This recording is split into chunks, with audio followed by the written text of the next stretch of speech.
ప్రజాపాలన ప్రగతి ప్రణాళిక కార్యక్రమాన్ని విజయవంతం చేయాల్సిన బాధ్యత ప్రతి ఒక్కరిపై ఉందని జిల్లా కలెక్టర్ హైమావతి, రాష్ట్ర ఎస్సీ/ఎస్టీ commission chairman Bakki Venkataiah, Dubbaka MLA Kotha Prabhakar రెడ్డిలు ప్రజా ప్రతినిధులకు సూచించారు.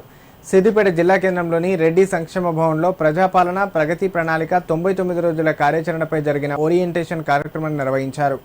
కార్యక్రమంలో జిల్లాలోని మున్సిపల్ చైర్మన్లు, అన్ని గ్రామాల సర్పంచ్లు, కౌన్సిలర్లు పాల్గొన్నారు. ఈ సందర్భంగా జిల్లా collector Haimavathi, SC ST corporation chairman Bakki Venkataiah, MLA Kotha Prabhakar Reddy మాట్లాడారు. అనునిత్యం ప్రజాసేవ చేయాల్సిన బాధ్యత ప్రతి ప్రజాప్రతినిధిపై ఉంటుందన్నారు. ఎంత శ్రద్ధతో పనిచేసినా ఏదో ఒక పని మిగిలే ఉంటుందన్నారు. ప్రజాపాలన ప్రగతి ప్రణాళిక కార్యక్రమం కొత్తగా ఎన్నిక కాబడిన ప్రజాప్రతినిధులకు మంచి అవకాశమని, దీన్ని అందరూ సద్వినియోగం చేసుకోవాలని పిలుపునిచ్చారు.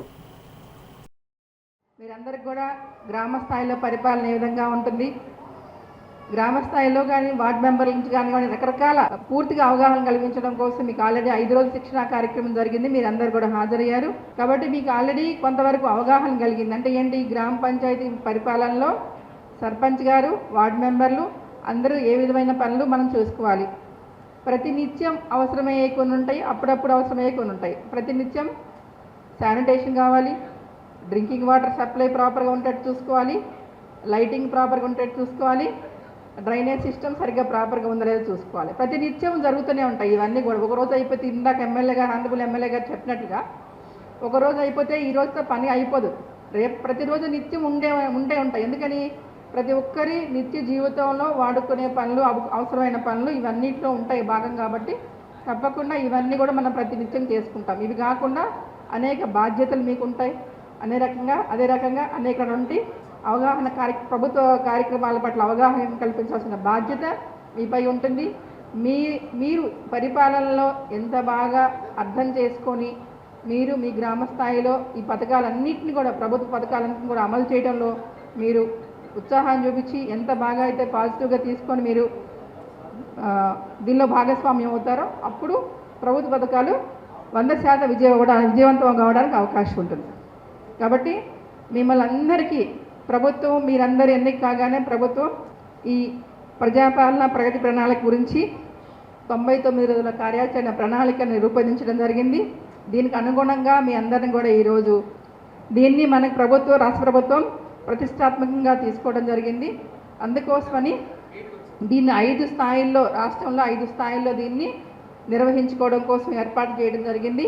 గ్రామ స్థాయిలో 2 ఏప్రిల్ నాడు, మండల స్థాయిలో 16 ఏప్రిల్ నాడు, నియోజకవర్గ స్థాయిలో 2 మే నాడు, జిల్లా స్థాయిలో 22 మే, రాష్ట్ర స్థాయిలో 2 జూన్ నాడు. సో ఈ 5 అంచెల్లో ఈ కార్యక్రమాన్ని అమలు చేయడం కోసం ప్రణాళికలు సిద్ధం చేయడం జరిగింది. ఆల్రెడీ జిల్లా స్థాయిలో కానీ గ్రామ స్థాయిలో కానీ 99 రోజుల కార్యాచరణ ప్రణాళికని మన అందరం కూడా ప్రారంభించుకోవడం, మన మార్చి 6వ తారీఖు నాడు ప్రారంభించుకోవడం జరిగింది. అయితే ఈ కార్యక్రమంలో మెయిన్ థీమ్ ఏంటి అంటే, ఒక 10 అంశాలని ప్రధాన అంశాలుగా తీసుకొని ఈ ప్రధాన అంశాల యొక్క కార్యాచరణ ఎలా చేయాలి అనే దాని గురించి ఒక ప్రణాళికను కూడా రూపొందించడం జరిగింది. ప్రజాపాలన ప్రగతి ప్రణాళిక 99 ప్రణాళిక కార్యక్రమంలో కొత్తగా అయితే సర్పంచులకు, కొత్తగా అయితే మున్సిపల్ చైర్మన్లకు, కౌన్సిలర్లకు చాలా మంచి అవకాశం. విద్య, అన్ని రంగాల్లో మీరు ఏ విధంగా పురోగతి సాధించాలి, ఏ విధంగా మన కార్యక్రమం పాల్గొనాలని చెప్పి ఒక మంచి అవకాశం వచ్చింది. మరి సర్పంచ్ నూతన గెలిచిన వారికి కూడా మరి ప్రభుత్వ అధికారులతో కూడా కలిసేటువంటి అవకాశం మంచిగా దొరికింది. వారికి అవగాహన ఉంటుంది కనుక తప్పకుండా మీ మంచి కార్యక్రమాన్ని అందరూ కూడా సద్వినియోగం చేసుకొని మీ గ్రామ సమస్యలు, ఇలా పారిశుద్ధ్య సమస్యలు, ప్రతిదాల మురికాలు, చెత్త చెదారం అంతా కూడా మున్సిపాలిటీ కూడా ఇబ్బందులు ఉన్నాయి. అవన్నీ కూడా పారిశుద్ధ్యంగా దృష్టి పెట్టి మరి ఈ కార్యక్రమం అదనంగా ఉపయోగించుకొని ప్రజలకు దగ్గరై ప్రజాసేవ చేసి మరి మానవ సేవే మాధవ సేవ, సమాజమే దేవాలయం, మరి పేదవాడే దేవుడు కనుక మీకు అంతా ప్రజలు ఓట్లు చేశారు కూడా గ్రామాభివృద్ధిలో, మరి మున్సిపాలిటీ అయితే మున్సిపల్ అభివృద్ధిలో మీరందరూ భాగస్వామ్యమై ఈ సమస్యలన్నీ కూడా ప్రభుత్వాధికారులు తీసుకెళ్ళి సమస్యల పరిష్కారం ఉపయోగించుకొని మీ అందరూ కూడా ప్రజలకు చేరువ కావాలని చెప్పి